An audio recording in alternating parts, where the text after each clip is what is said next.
Question 36, have a go. Now, to answer these, just remember to think of this as just being part of a whole circle. And what part of a whole circle is it? Well, it's 120 degrees out of a full 360 degrees. So it's 120 over 360th of a whole circle.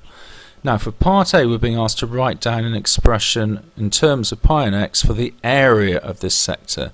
So this area.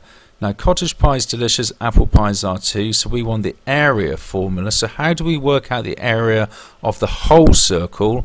Would be pi r squared. Now, on this occasion, we're calling the radius x, so that would be pi x squared.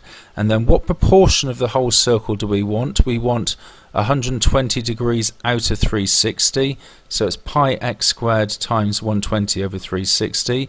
This is a third. So it's a third of pi x squared, a third pi x squared.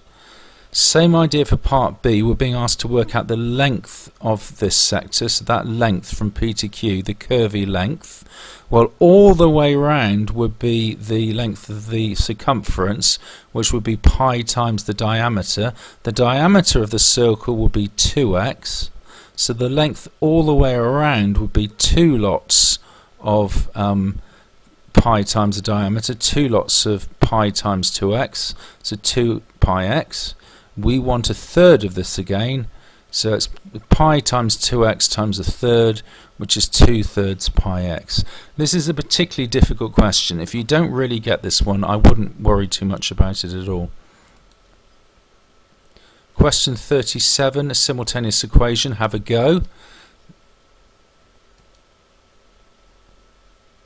So, we've got to get something lined up, either the x or the y's. I'm going to line up the x's by timesing the first equation by 5 and the second by 2.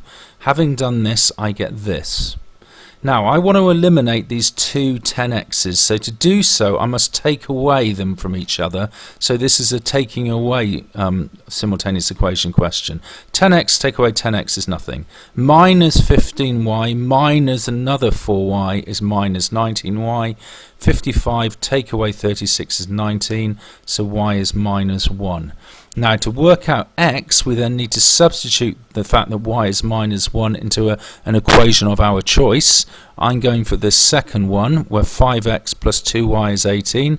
Substituting in the fact that y is minus 1, we get 5x minus 2 is 18, and rearranging we get x being 4.